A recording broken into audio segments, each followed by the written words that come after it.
So this is funny. The Asians reacting to the racist comments from that conservative MP. They responded to my comment.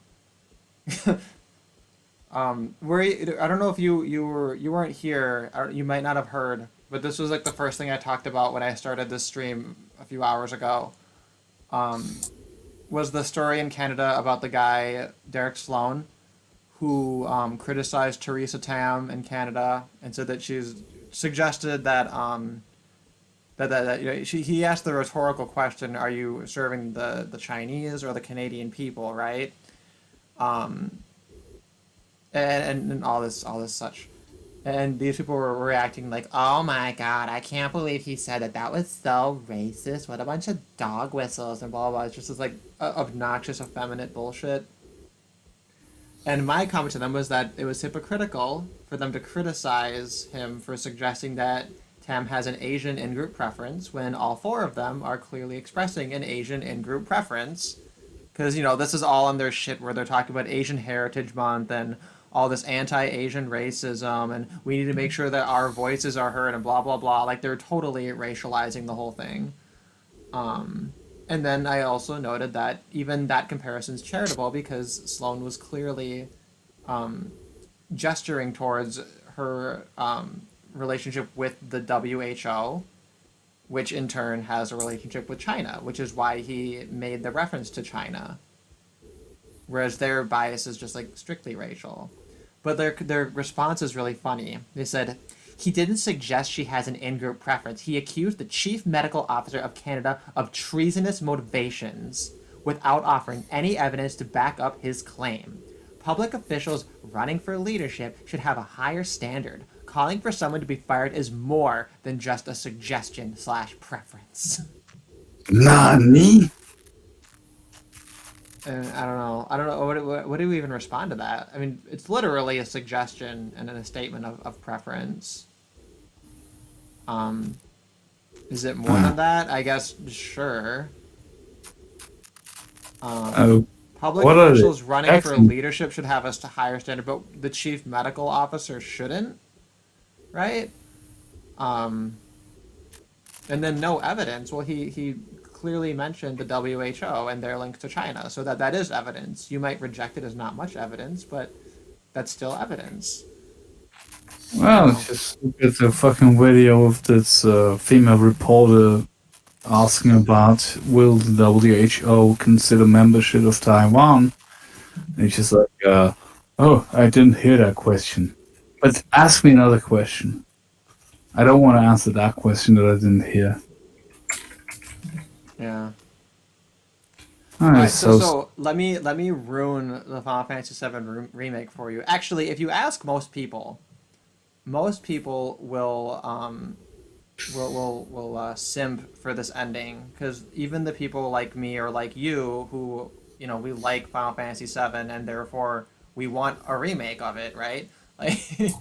Like like actually a remake. So what they did is basically in this game, like 90% of it is a faithful reimagining of the game where it's like a lot of the dialogue even is like down to the letter, but because it's a higher level of detail they've filled in a lot of things and they've really like done it in a way that was like sensitive to what fans would like and like done like a nice and thoughtful and intelligent way. But then they added in this extra layer of plot having to do with these like wraith like spirit ghosty things Those, called those whispers. things, are they like the bad clones of Sephiroth that were in like this forested temple? No, no, not those, not the black cloaked people. Oh, it looks like now we've officially lost Claire. She's like, oh, now you're talking about weeb shit. Oh, okay. Oh Oh, no, weep I shit. wonder if maybe her microphone wasn't working or something. I don't know, but Yeah. whatever. But it's good to Claire. Good to have you on. But so what happened is basically they say that these whispers are designed to be like the arbiters of fate, and they come from other timelines, like from the future, right? And they're sent into the past to prevent events that would change or threaten the timeline that they come from. So the idea is that they come from the timeline of the events of the original normal Final Fantasy VII. And whenever anything in this remake is about to happen that would dramatically alter the course of events, they intervene. And for Uh, example, one thing that happens is when the party's in Shinra headquarters, the president holds the gun to holds everyone at gunpoint, right? And he actually shoots Barrett in the remake, and the whispers all descend on Barrett and actually heal him, right? Because that would be a major deviation. And there's like a few different moments where crazy stuff like that happens, and these things come in to like make sure things happen. And I think there's one part where I think it was like Jesse could have survived or whatever, and the raids um, like intervene to make sure that she dies, or just like in the original, right? And the way that Aerith speaks suggests that she's aware of how things will turn out, at least vaguely, if not explicitly aware of this confrontation with Sephiroth and that they need to stop him. So Sephiroth appears multiple times in this yeah, first part when they're in Midgar, and it ends with a final battle with Sephiroth, or I guess a first battle with Sephiroth, which is like the epic climax of it. Like they needed to shoehorn in a battle with Sephiroth for it this was so game. terrible when my friend was playing it on Twitch. Yeah, She's it was a moment in the church, and Cloud has like this hallucination of Sephiroth. Like, we're not supposed to know about Sephiroth I until know, but they needed later. him in there. Yeah. So then there's also a point where so there's the point when Tifa asks Eris to go look after Marlene. But Eris doesn't know Marlene and has actually no way of even knowing her name. But in the remake, Eris cuts Tifa off and says, "Oh, you need me to save Marlene, right?" And then Tifa's like, "Yeah." So the suggestion is Eris actually knows about like the other timeline, and now Eris is helping them. As I should say, Aerith. That's her canonic name. Um, Yeah, German was Obviously, I always struggle with that very because to me it's always been Eris because that's what they put in the game. But whatever. yes. I don't know. Like, I know people who know Japanese video games inside out, but not Final Fantasy. I've never joined communities where people like actual translators give me intel about what Yeah, these get it's a pointless debate. But anyway, the point is that towards the end of it, you have all these like whispers descending, and eventually they defeat these like massive boss whispers, and then the idea is that this then opens up the possibility of the events of the game being changed. So they've named this Final Fantasy VII Remake, and I believe, as many others do, the implication is that the next installment is not going to be a remake. It's going to be just like the next part, and they've now basically laid the foundation to say, like, this is not a remake anymore. Like, now this is just the world of Final Fantasy VII with the characters, and like, we're going to let the plot be different now. Ah, well, let's see what they do with. I'm actually quite positive about the future because I've been part of remake projects in the past, and these assets that they're creating, like the 3D models and everything, there will be. I would project in 10 years, fans will use these assets to make a faithful remake of Final Fantasy VII using the same assets, so we can play that in 10 years. That's actually an interesting theory. I guess yeah, that would make perfect sense. I don't see why not. And I am curious just to kind of see what they do with it. And I would, and hopefully they'll at least keep it close enough that some of the things are kind of neat to see. But yeah, I was talking to my friend about this because she hasn't played Final Fantasy VII, and I was trying to explain to her like the pacing of this is insane for an entire like 30 to 40 hour game being set only in Midgar, right? Because like, okay, let's say in theory it's going to be three installments, right?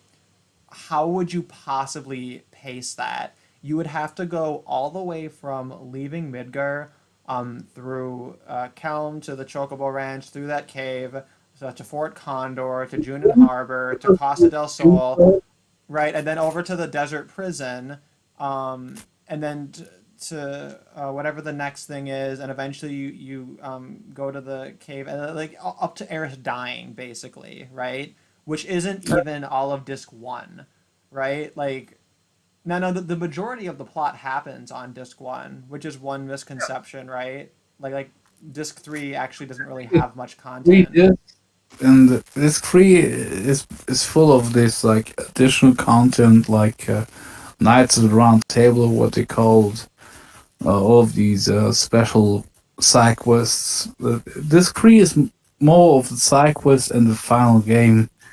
I don't remember what was on disc two, but disc one has like so much content. First time I played this game as a kid, I only was given disc one, and actually as a kid, like 11 years old, when I got out of Midgard, I thought, yeah, I beat a complete game. Like I didn't know how fucking big this thing was, and now they're just doing a weird thing where it's like, yeah, actually getting out of Midgard is the first part of the game. We'll release more parts later. Like, what? What? No, for new players maybe, but what the fuck? What the fuck is this concept? Like, do you want to get new people to play this game? Is it not based on nostalgia? If so, what the fuck will you do about all of those people who love the original game? Like, you're not giving them anything. Like, you Yeah, already the soundtrack. The soundtrack is horrible. Like, I listened to it on YouTube. Like, this is the worst interpretation of these songs that you could produce. This man should be shot. Like, what I heard of it actually reminded me a little bit of the Final Fantasy X-2 soundtrack, which is also it's considered kind of notoriously bad. It kind of I has its charm, tend but to. it's a little wonky. 10-2 is a spectacle. 10-2 has one of the best battle systems of any of the Final Fantasies. But everything else about it is just an absolute like gay drag dumpster fire. Oh no! Yeah, And for it's you to say that, yeah. well, yeah, but I love 10-2. It's just it had a cool system too with it was Since I the can, and I can do it for free. I mean, if Don't you're ask straight, how I dude, at do it. least the benefit is like it's a back and ass game where it's a chick's ass the whole time. So it has that advantage over other games, I guess. Anyway, I'm just so fucking frustrated with this whole concept of this Final Fantasy VII remake. Like, why? You already did the new Final Fantasies that you thought were to the taste of the younger generations. You knew you were making this game to harvest the older fans of the game, of one of the best selling game ever back. Like, I don't know, maybe it outsold all other games, outsold it, but 2007 it was the most selling game of all video games ever. It was the most popular video game ever. Why wouldn't you just give the nostalgic fans their remake that they wanted? Like, they were telling these people from Square what they wanted. Why wouldn't you gift it to them? Like, Honestly, why? I fear what it is that it's too small of a market. It's just I like the actual core fans, they're just it's too small of a market and they need ways to expand because I think they lost a lot of money on 15. And I think that the same thing happened with other games too. Like 14, I think they had to like totally overhaul it and delay it and everything to make it like a workable game, which apparently people swear by and say it's really, really good. I'm not going to pay anything with a monthly fee, but But they might be underestimating the fact that I've given my original CDs of Final Fantasy VII to my cousin, and I know everybody that I know who has like younger relatives. They all gave their game to the younger ones. Like, there's a huge amount of young people. Like, I'm talking about 13 to maybe 18 right now, that have only known this game because their cousins or uncles gave it to them. There's a huge fucking amount of people who love this video game. And I think the Japanese, like, it's with Digimon. Digimon, they're fucking stupid. There was a petition to localize next all, what was it called? Redigitize. Like, first game after 15 years of Digimon going all over the place, that went back to the basic model of Digimon World. And they recognized the fact that there was an online petition with hundreds of thousands, like I think it was 450,000 people saying, we want this game localized. And we hear you. We will give you this different game. We'll not give you what you want. We'll give you what we think you want. Like, the Japanese, they never understood the Western market at all. Yeah, I think they're just trying to have their cake and eat it too. I think they figure the fans will buy it either way, and then they want to try to expand it to more, to a bigger market. I understand, like, for a Japanese person looking at the West, it's like, what the fuck are these people on about? They're all crazy.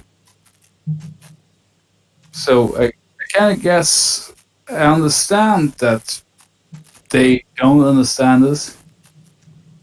But if there's like a movement that has been around for about 20 years, give us Final Fantasy in higher quality and with voice acting. Give us Final Fantasy VII with higher quality in visuals and voice acting. Why the fuck wouldn't you just give us Final Fantasy VII remade with higher quality visuals and voice acting? What's so hard to understand about that? Yeah, well, I think part of it though too is the battle systems.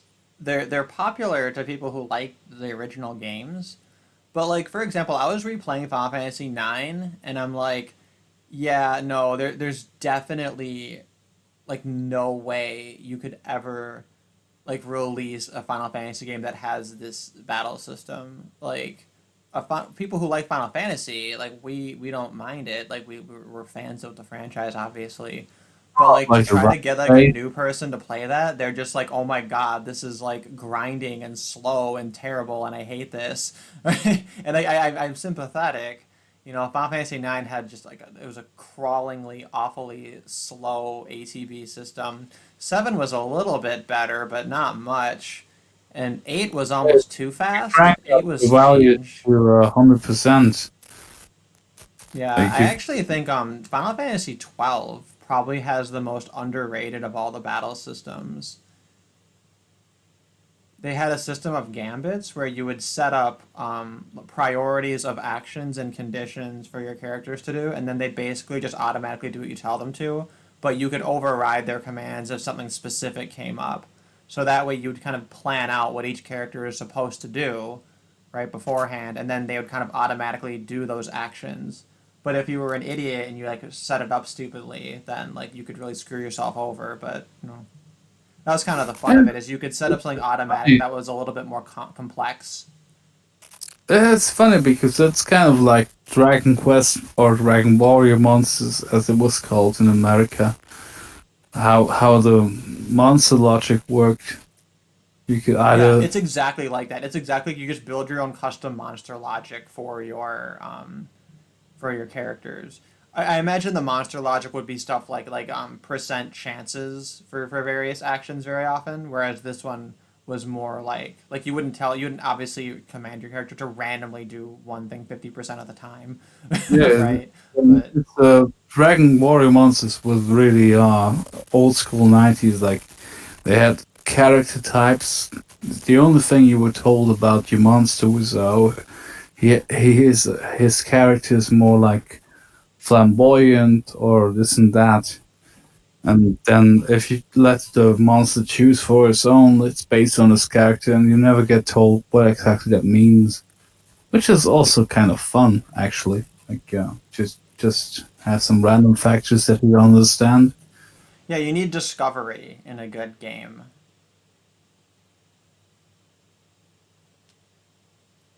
And ultimately, if you play it long enough, you will understand what these um, hidden characteristics mean. Like that was part of the fun back then, you know. Yeah, although some of that shit was super annoying. Like I think I got God, I was like like over halfway through Octopath Traveler, like 30 fucking hours into it, and then I realized you could run. I was like, God damn it! Like this whole time I've been walking everywhere. I didn't even realize I was slow. No, that's aggravating. Like they should have told you that in some form I of mean, I think annoying that the tutorial or very something, you know. no, but I think the very first time I played it, like the very first session I was playing it, I did know that, but then like I put it down for a couple of days and picked it back up, and I think just the rest of the time I played it and I got really into it, I just like totally forgot about running. And then Oh when I yeah, well, that's rediscovered that, I was like, all wait a on you minute, then. like Yeah, but yeah, you wouldn't want that kind of hand holding that they do with Final Fantasy VII Remake, where it's like, oh, you picked up that materia. I see you didn't equip that materia. You should really equip that materia. Like, yeah, no, right. let people make their own mistakes. No, yeah, I did see some of that in the when people's like playing of it, but the absolute worst game for hand holding by far though is World of Final Fantasy.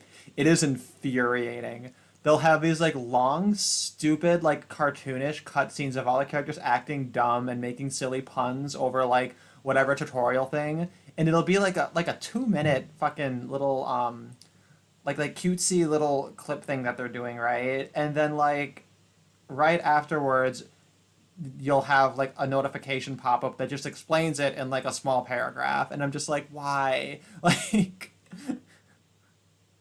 it's like they show you this like really Nah, dumb cutscene, and like because you're playing a new game for the first time, and you're sitting there thinking like, I don't know if this cutscene is going to be relevant to the story. Am I going to care about this? Now for that game, I just skip every single cutscene because it's always totally dumb.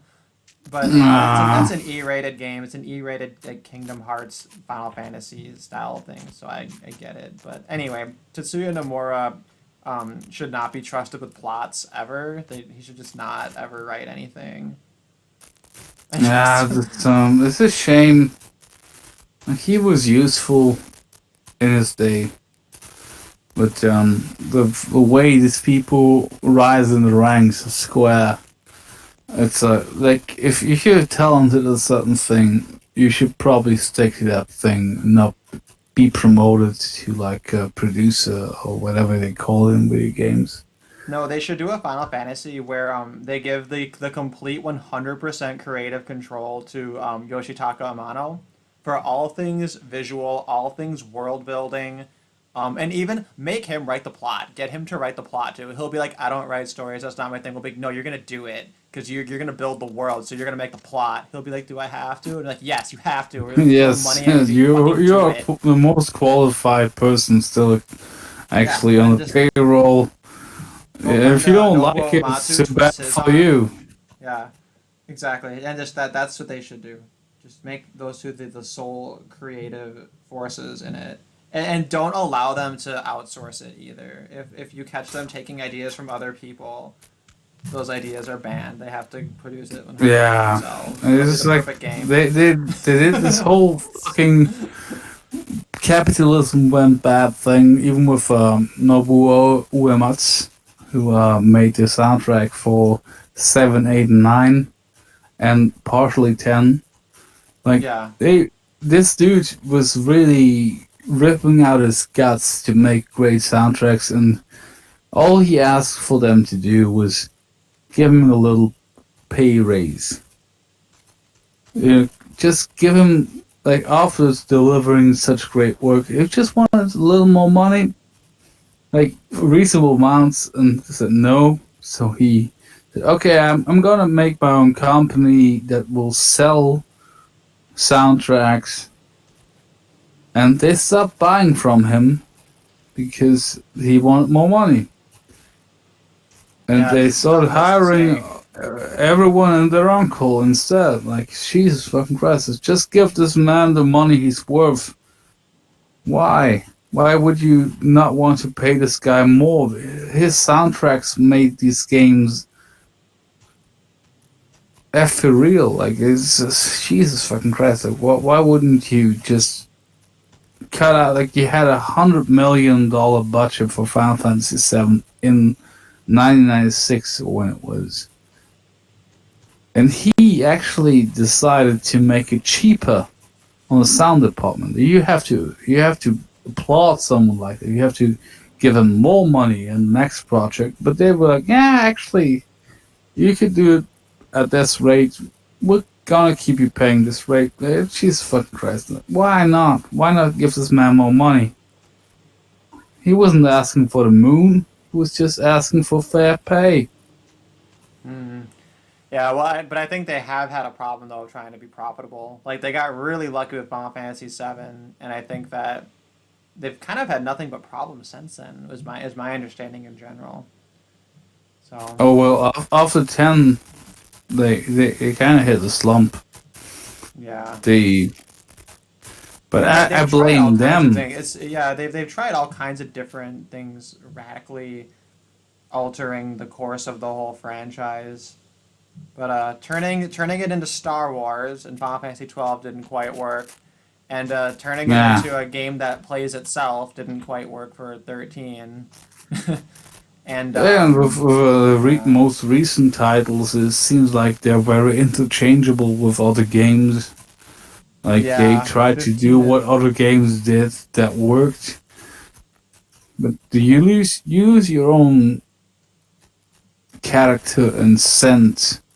If you know what I mean. Like if you just do what everybody else does, you have to have some balls.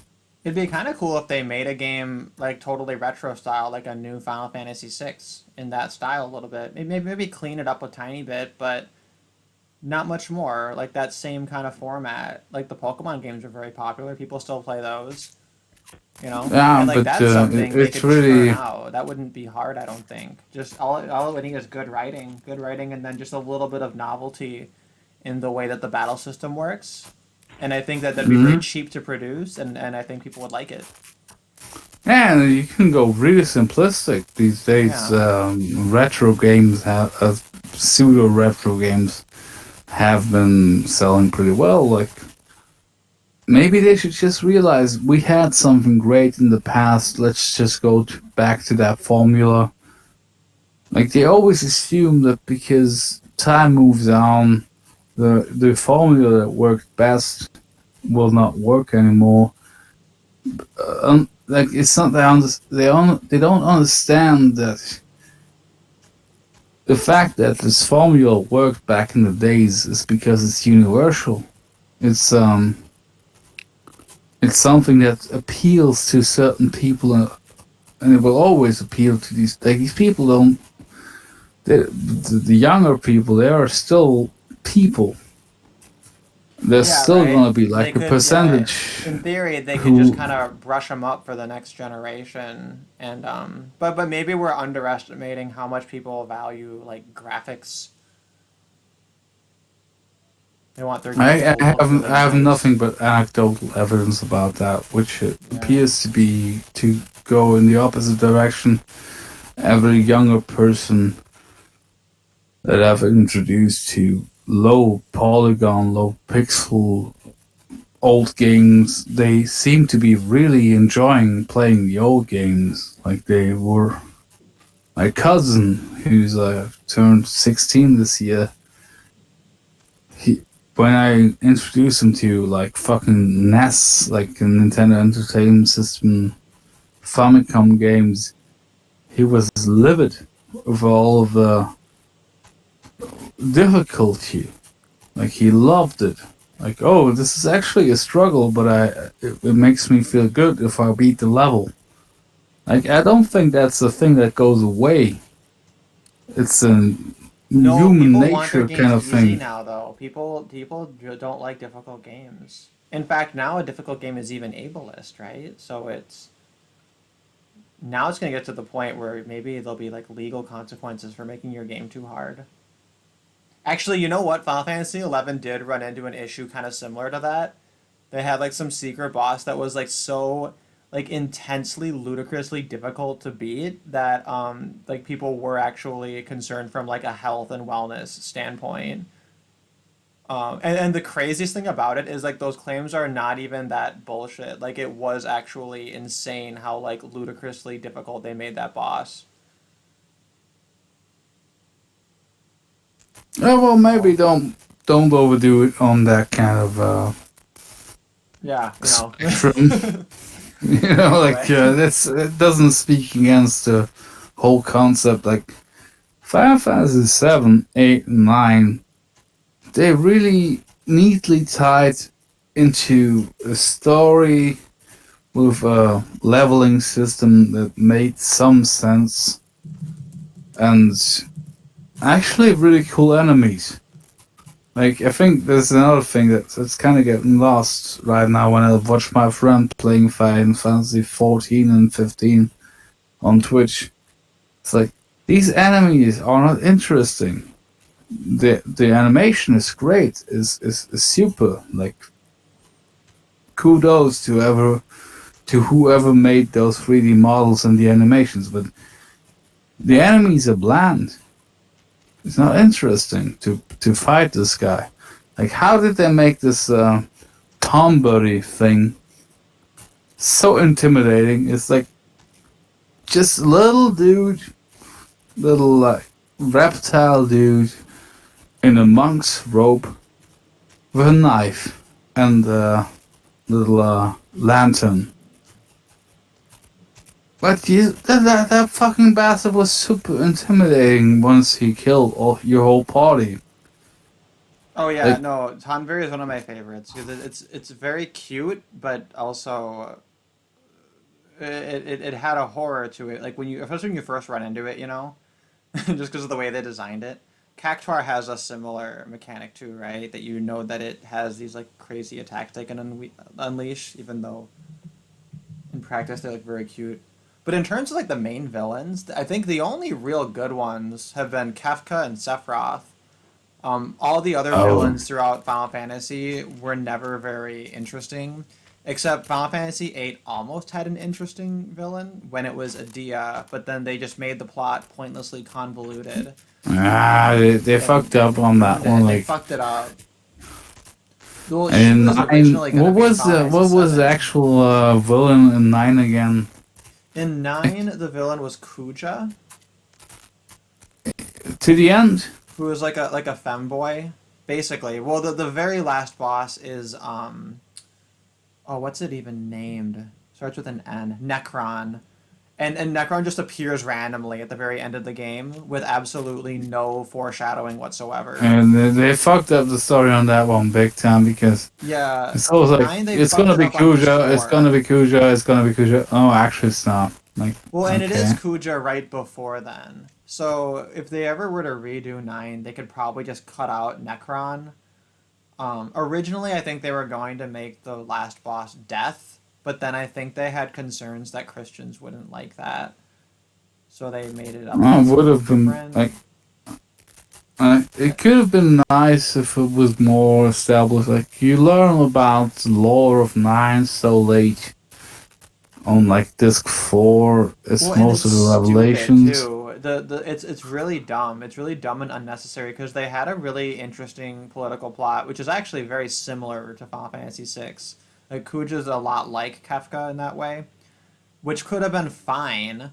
But then they had to add this whole thing where it's like, oh, there's actually two planets, and this planet is inside the other planet, and you come from that one, and they're all clones. And it's just like, what the fuck? Like, no, you didn't need to turn Uh, Zidane into Cloud. This was like pointless. yeah, it's just erasure.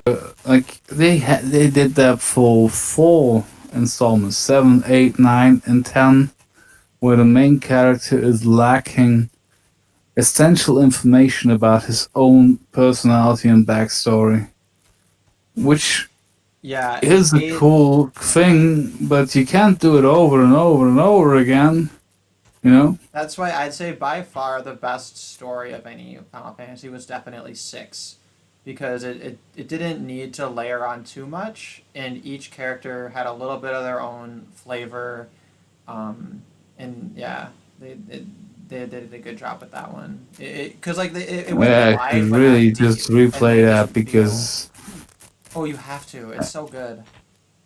I never finished that one because I bought it like in a legacy pack with I think it was Oh, like 4, Final 5, and Fantasy. 6. Oh, okay. Because I know they did Final Fantasy anthologies also.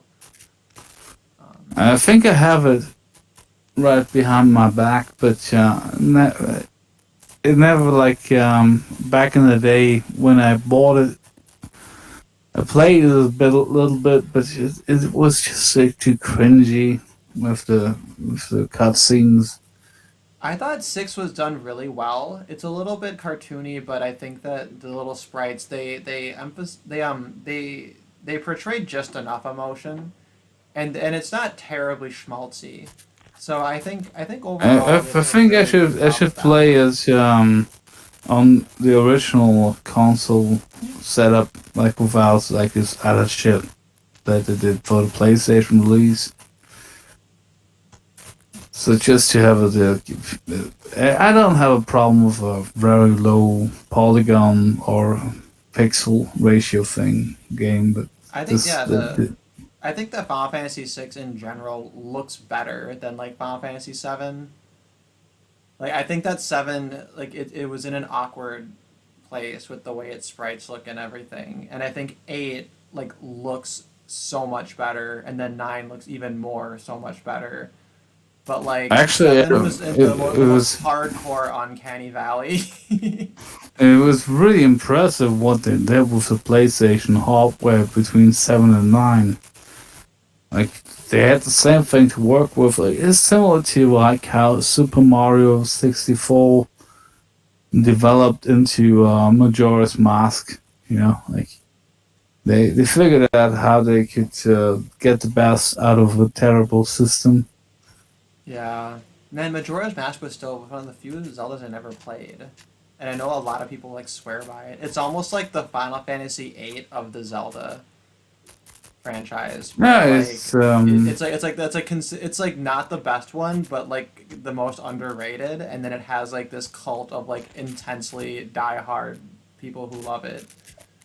it's actually pretty good. Like I enjoyed it very much as a kid, and I replayed it like about 7 years ago. It's a really good game. It's just like I'm very disappointed. Like with Final Fantasy, I'm really disappointed what they did once there was an abundance of processing power in the consoles they released the games to. Like they needed this restriction of these terrible consoles with this subpar processing power. And once they were free to do whatever they wanted, like Breath of the Wild kind of looks good, but honestly, my brother, when I think it was like 7 years ago, he was playing a game, and when my friend started streaming Breath of the Wild, like it looks awfully similar to this other game. And then he just said, yeah, because they saw how this other game was popular, they just adopted the Zelda, this concept to that game. Like, you're in the middle of a fight and you actually just eat food to replenish your stamina. This isn't Zelda. It is. It looks kind of okay, but this is like a million games, but it's not Legend of Zelda. Why would you do that? You could you could have just gone with the old formula. Yeah, from what I've seen, that's probably the most transgressive of the Zeldas. Because, like, the idea of making Zelda like a big open world adventure style game about survival, like, That's almost the opposite, right? Because normally Zelda is like tight corners and a little bit of platforming and your little puzzles, and it's in these little like temples and things, right? So they almost like flip the whole thing on its head, which I think is kind of cool. A lot of people really like that one. It looks really good, but I Yeah, don't think it's my jam exactly. I prefer like it's grindy definitely or turn cool for some based. people, man. Like, but I'm just not sure that they actually kept it close to their base. You know, like these games can exist, but should it be a Legend of Zelda game with that gameplay? Should it be labeled as such? It's I respect that gameplay, but should it be a Legend of Zelda game? I'm not sure. This conversation reminds me, though. I think I do want to try and beat Final Fantasy X No Sphere Grid. Because, in Final Fantasy X, you use a sphere grid to raise your stats and to gain abilities, but you Hmm. can beat the game without even using it, meaning that you beat the game with your characters at the original level. Basically, you beat the entire game at like level 1 with no extra abilities. Holy shit! Is that possible? It is possible. It's possible, and I was looking through the strategy people use at different parts, and it's super funny. You do like the little tricks and exploits you do. A lot of it is just like taking advantage of one of the characters' limit break is lets them mix items together, and you can still get away with stealing items as long as your other characters run away in time, but you die a lot. And you can't like kill anything until kind of later, and like you have to basically camp out by the save points and just like steal things like one at a time slowly over time. Yeah, So it's that like old bad super, chick. yeah, I forgot the name. super duper, yeah, Riku who can do that. And normally in Final Fantasy X you can like have other players learn how to steal also and learn other things, but in this playthrough like nope, she's the only one who can steal. And yeah, and you can level up the summons, so you use them a lot to cheese the game a bit, but it seems like it's quite challenging. But Final Fantasy X though, it's Hmm. especially frustrating because like if you get kind of snagged on a boss, usually there's like a long cutscene that's unskippable before the boss. So like every time you want to try it, you have to like sit through like 5 to 6 fucking minutes of like a cutscene that you memorize that you can't skip. Mm, It's super nah. annoying, but I think I want to give it a try because I think that'd be kind of fun to say I did a no sphere grid run. But holy Yeah, it shit, was, just the amount of grinding you have to do, it seems like it's probably not worth it. But who knows? it's like what I planned for. I really should get back to streaming Final Fantasy VII because I only reached like the stage before Golden Saucer Oh, in make my sure when you're stream. in the desert, when you're in the desert prison, make sure you get the Rama materia before you leave there. I Mm, think it's down the well. I think it's over there. It's somewhere. It's yeah, somewhere really obvious. one You of don't my miss it. people watching my stream actually sent me a PDF Yeah, of of all the missable missables. content that was The very only good. two Like it doesn't missables. spoil the whole Yeah, game. yeah. No, there's only two missables. I don't. Well, one of them is Barrett's ultimate weapon. Yeah, indeed. So okay, this isn't really a spoiler, but there is a point in the game where you go back to Midgar. Okay, and when you do that, just make sure Barrett's in your party. Because on your way up a stairs, there's a chest that has his ultimate weapon in it. Yeah, And if yeah. Barrett's It's not in your actually party, you're gonna miss it. I actually lost an hour of my. I don't know how many minutes, but it felt like an hour when I was playing on Twitch. A German viewer actually said to me, "Yeah, make sure that you go up the stairs because there's like this ultimate weapon for Barrett." Oh, and you thought you could get it at the beginning because they didn't realize you had just started or something? Oh, they knew I was starting. They were just misunderstanding, like they're misremembering or something. Like Oh. I went up and down that stair for like 3 times because they thought like, oh, maybe you did this wrong, maybe you did that wrong, Oh, that's and funny. and in the end, I just spent about an hour of my life running up and down those fucking Shinra stairs. which really helps hating on Shinra. Like,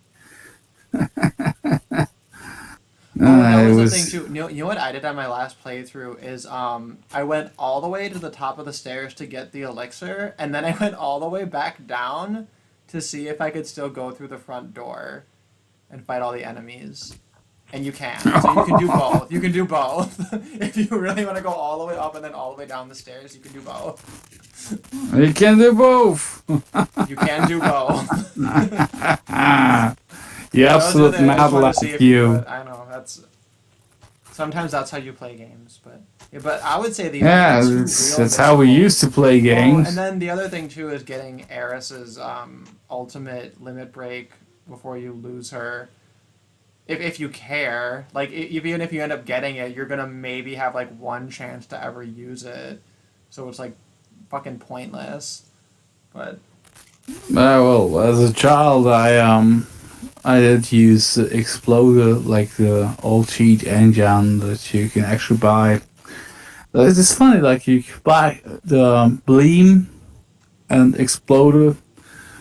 When I was young, like they were still fighting Sony and Square in legal courts, and you could buy like these CDs where you can install software on your computer to mess with this kind of shit. I even had my PlayStation 1 connected to my computer with a printer cable to manipulate in-game shit. And to what to I'm physically print your screenshots as you're playing, like you could read and write memory that way. oh Like to get like like oh to get like image files for it. it was like I don't know if you use Cheat Engine for any of your EPSXE No, endeavors, I but never yeah. messed with any of that. The only time I ever used cheats was like a very long time ago in the days of like Game Shark.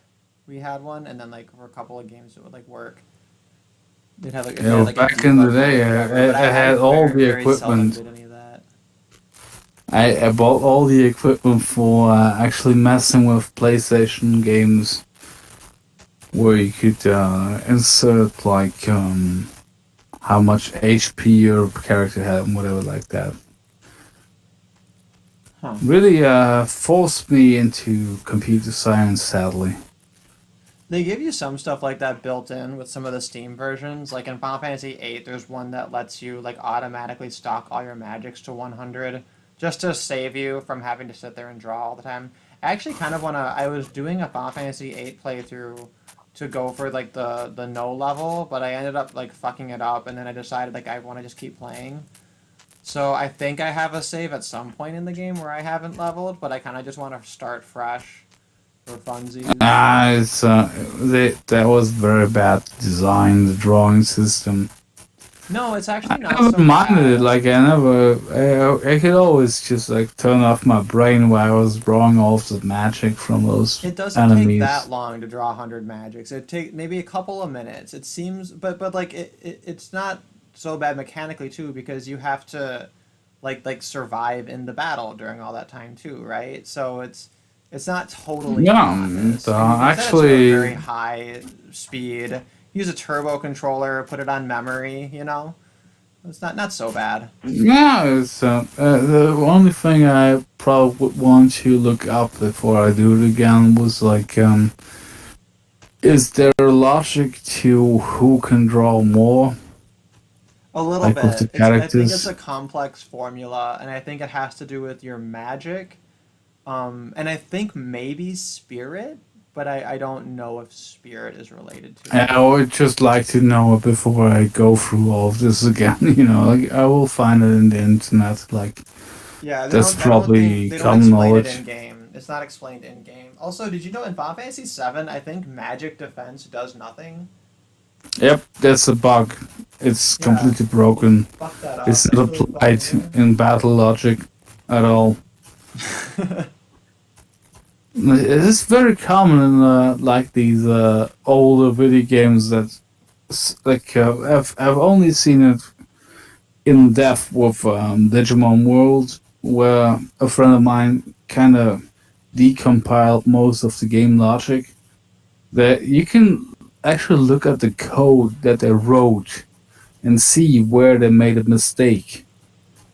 Like where Oh they, yeah, I remember you mentioned that. it's very clear that they intended to say yes, check for something, and the answer should be yes, but the answer is no, or the Whoops. opposite of yes. So if the check is positive, it's doing the opposite, and if check is negative, it's doing the thing that's intended. Like, that's very common in old games. Like, they were on a lot of pressure. Well, You you know, know, like positives, negatives, double negatives. I think that's easy enough to get mixed up in. Like I don't yeah, it's honest mistakes, and run nobody a tested it. timeline. So, what can you do? Like, if nobody tests the thing before it gets shipped for market, you can't blame the programmers for making a mistake. Like, everybody makes mistakes. Honestly, I don't mind it. It's just like interesting to see how they intended something to happen, and then they did the opposite. Like, it's Right. a very stupid kind of mistake. All right. Well, the stream's at almost going on to 6 hours almost. Oh fuck, I we're mean, still yeah, streaming. We've yeah, we're been still talking about streaming. fucking weep Yeah. shit for like No, but that's fine an because hour. this one I recorded, and I'm actually gonna break it up a little. So I'll break it into 3 parts. So I think that'll be fine. Yeah, But break it yeah, up into the part where we're just discussing, debating with the video Jen. games and everything, and yeah. I think I have a good idea of the few parts here, and then maybe I'll get a little work done on a video on the divine feminine and masculine if I feel like sitting Please through more focus on tedious that. one. I'm very looking forward to that. It'll be interesting. Well, because somebody made a comment on my Melanie Martinez video, um, and that's like actually one of my least popular videos, but I realized like, oh yeah, on my old computer I had saved a bunch of like images and screen clipped some different parts of like things I'd found to like put together into a video, but I'd never quite hobbled together a point of it because the subject is like, it's so weird and amorphous that it's like hard to know what fucking point you're gonna make. So I have to like kind of sit down and like gather my resources and kind of start clipping things together until I know like what was to really be said about it. So I don't know. We'll see what Actually, happens.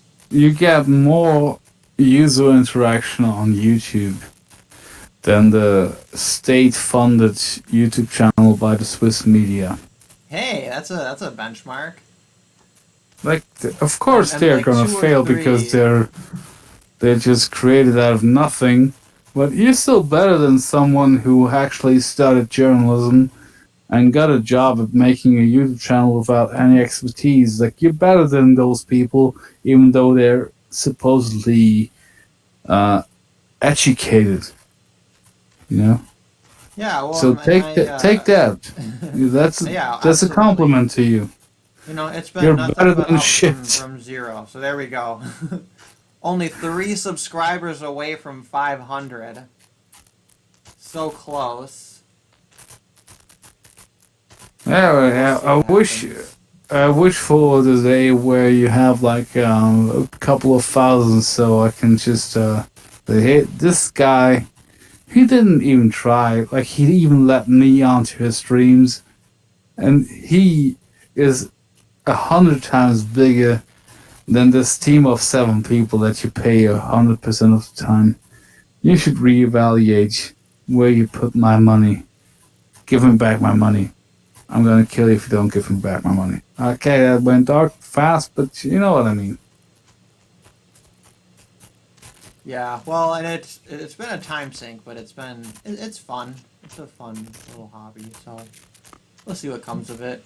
Hopefully the channel doesn't get like nuked or anything. But it seems like I'm still I, kind of off the radar. So I would definitely tell you to do more of those videos, like actual production value ones, where you oh have yeah, where like they're a like script. funny things. Yeah. I'll when I have a good concept. Oh, I did have a concept for a new one actually. I'm glad you reminded me.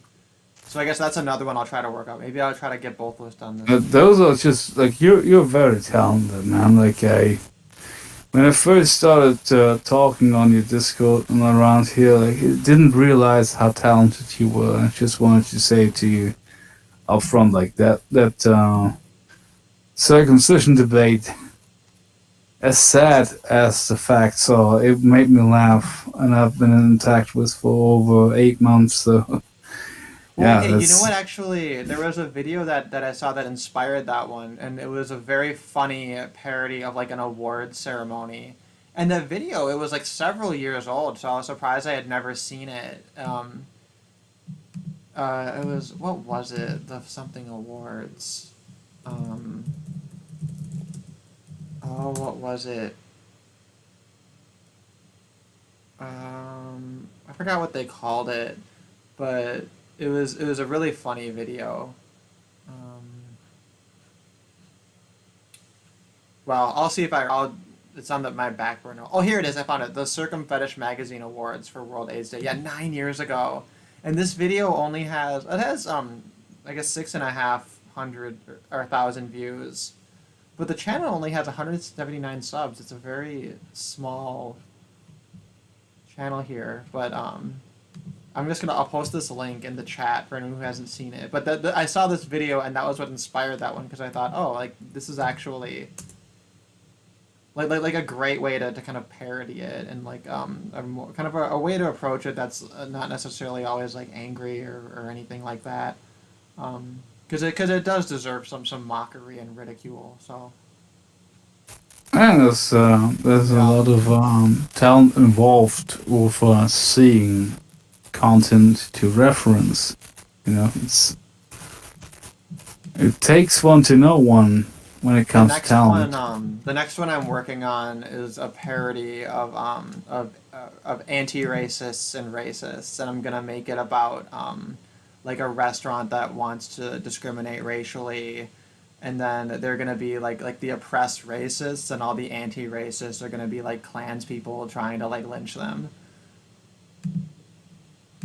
It does sound like a lot of fun, but don't I talk think too it'll be much about fun. it. Just do it, Yeah, I don't want. man. Yeah, I won't spoil it. Yeah, we'll do last. Let's No, it's yeah, show don't tell. And yeah, our it's a Quranic terrible verse, thing. we have Terrible thing to talk about projects because right. it gives your brain like what I tell you. It's I think that's a great idea, and your brain thinks like, I did a great thing. Like, no, you actually didn't do it yet. Just Right, that's a good point. s- save the gratification for after. I will applaud you either way because you're a funny one. Like especially when we leave you just to your own devices. I'm always surprised. That's a good brain you have on you. Well, I appreciate it, and maybe I'll look into using some like voice modulator or something to make the characters actually sound different. Well, if See you what it have is. any issues, just ask me. I used to be a sound engineer. Might be able to help you. That's So actually something I should ask about more is editing sound because the only thing I've really successfully been able to do is like using a noise reducer in Audacity sometimes. Besides that, it's just I don't know, like anything I try just fucks it up. So I have to figure out how like compression works and everything, but it's listenable, yeah, so it's it is actually what it simple is. but complicated. You know, Yeah, like anything. All right, I'm gonna go it's ahead and close always it out simple here for the before we experts. before we ramble too much. I'm gonna close it out here. So keep it Yep, easy. Have a good one. be well.